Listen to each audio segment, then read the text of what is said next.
Hello मित्रांनो, आपण या व्हिडिओ सीरीजमध्ये 2013चा AMVI मेन्सचा क्वेश्चन पेपर पाहत आहोत. आपण या व्हिडिओमध्ये थिअरी ऑफ मशीन्स या सब्जेक्टवर आलेले टोटल 20 क्वेश्चन पाहणार आहोत. हा सब्जेक्ट टोटल आपल्याला 40 मार्क्ससाठी येत असतो एक्झामला. ठीक आहे. चला तर मग तुमचा जास्त वेळ न घेता आपण लगेचच व्हिडिओला सुरुवात करूयात. त्यापूर्वी मित्रांनो, जर तुम्ही माझ्या चॅनलवर नवीन असाल तर please subscribe to my channel and share with your friends also. तर फर्स्ट क्वेश्चन आहे मित्रांनो, पहा. Which of the following is the inversion of double slided crank chain. मित्रांनो, डबल स्लाइडेड क्रँक चेनचं कुठलं इन्व्हर्जन दिलेलं आहे मित्रांनो इथे? तर ऑप्शन क्रमांक 2 पहा, बरोबर आहे, इलिप्टिकल ट्रॅमल. हे जे आहे ते डबल स्लाइडर क्रँक चेनचं इन्व्हर्जन आहे. पुढचा क्वेश्चन पहा मित्रांनो, Wien crank rotates with uniform speed it has. जर क्रँक आपली युनिफॉर्म स्पीडने रोटेट होत असेल तर it has only radial acceleration. ठीक आहे. युनिफॉर्म स्पीड असेल तर it has only radial acceleration. Option क्रमांक 1 बरोबर आहे. Which of the following is transmission dynamometer. Transmission dynamometer कुठला आहे मित्रांनो? तर इथं आन्सर आहे ऑप्शन क्रमांक 4, नन ऑफ द अबव. इथे जे दिलेलं आहे त्यातलं एकही ट्रान्समिशन डायनोमीटर नाहीये. ठीक आहे. पुढचा क्वेश्चन पहा. Klein's construction is mainly use to. Klein's construction मित्रांनो आपण कशासाठी वापरतो? Determine the linear acceleration of piston. Option क्रमांक 2 पहा मित्रांनो, बरोबर आहे. आपण पिस्टनचं ऍक्सिलरेशन डिटरमाइन करण्यासाठी क्लेन्स कन्स्ट्रक्शन वापरतो. Frictional force is more in. Frictional force मित्रांनो कशामध्ये जास्त असतो? तर ऑप्शन क्रमांक 1 बरोबर आहे, ड्राय स्लाइडिंग फ्रिक्शन मध्ये. ड्राय स्लाइडिंग फ्रिक्शन जेव्हा असतं तेव्हा तिथं फ्रिक्शनल फोर्स जास्त असतो. पुढचा प्रश्न पहा मित्रांनो, which one of the following statement is not correct. मित्रांनो इथे नॉट करेक्ट म्हणून विचारलेलं आहे, तर याचा आन्सर आहे ऑप्शन क्रमांक 1. ऑप्शन क्रमांक 1 चुकीचं दिलेलं आहे. पहा मित्रांनो, hook joint is use to connect to rotating coplanar non intersecting shaft. मित्रांनो इथे नॉन इंटरसेक्टिंग शाफ्ट म्हणलेलं आहे म्हणून हे चुकीचं आहे. आपण हुक जॉईंट मध्ये इंटरसेक्टिंग शाफ्टला जॉईन करण्यासाठी वापरतो. ठीक आहे.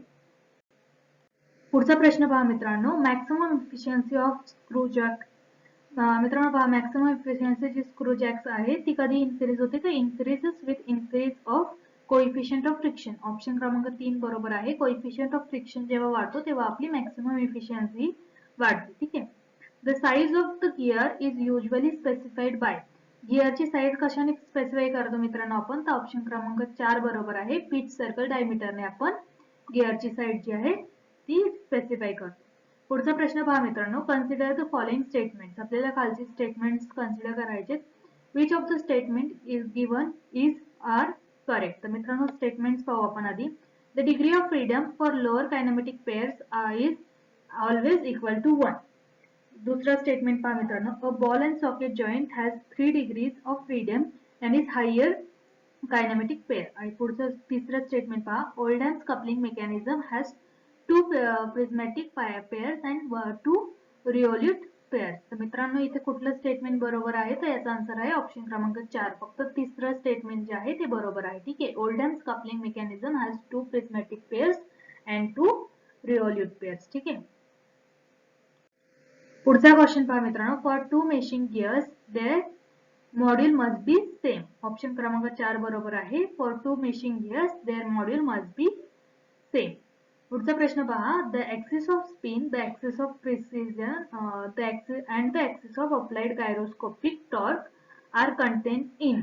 मित्रांनो तर पहा, ऍक्सिस ऑफ स्पिन सांगितलं, ऍक्सिस ऑफ प्रिसिजन आणि axis of applied gyroscopic torque. तर कधी कुठे कंटेन होतं? तर it contains in 2 planes perpendicular to each other. त्याचा आन्सर आहे ऑप्शन क्रमांक 2.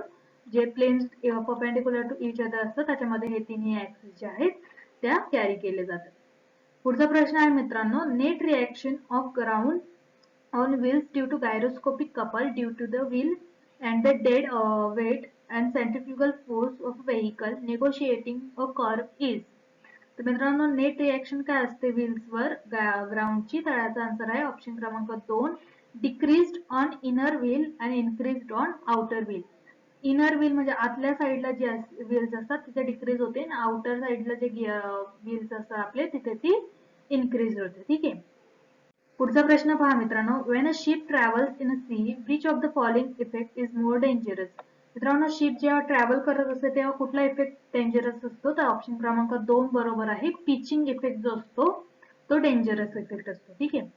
Velocity ratio is constant for which of the following? Velocity ratio कुठे कॉन्स्टंट असतो मित्रांनो? तर याचा आन्सर आहे ऑप्शन क्रमांक 1 चेन ड्राइव्ह्स अँड गिअर्स मध्ये velocity ratio जो आहे तो कॉन्स्टंट असतो. ठीक आहे. पुढचा प्रश्न आहे मित्रांनो, the throw of cam is the maximum distance of the follower from base circle. मित्रांनो याचा ऑप्शन बघा, ऑप्शन क्रमांक 1 बरोबर आहे. बेस सर्कल पासून फॉलोवरचे जे डिस्टन्स असतं ते मॅक्सिमम असतं, त्याला आपण म्हणतो थ्रो ऑफ कॅम. ठीक आहे. पुढचा प्रश्न पहा मित्रांनो, the pressure angle and the base circle in a cam should be. Pressure angle आणि base circle of cam should be respectively as low as possible and as big as possible. The pressure angle should be as low as possible and the base circle should be as big as possible. ठीक आहे.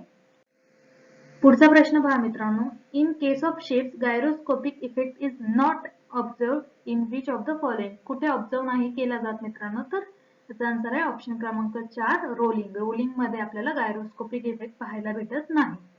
पुढचा प्रश्न आहे, the spring loaded governors as compared to gravity control governors are can be operate at higher speeds, are more compact and smaller in size and are capable of being fixed at any inclination. म्हणजेच मित्रांनो याचा answer आहे option क्रमांक 3 all of the above. पहा मित्रांनो, spring loaded governors विचारलेला आहे as compared to gravity control governors. आता स्प्रिंग लोडेड आहेत म्हणून it can operate on higher speeds also and are more compact and smaller in size and are capable for being fixed at any inclination. तर मित्रांनो याचा answer पहा, लक्षात ठेवा all of the above.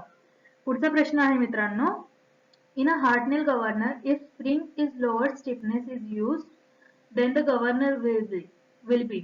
जर आपण छोट्या कमी स्टिफनेसची स्प्रिंग वापरली तर governor will be more sensitive. ठीक आहे.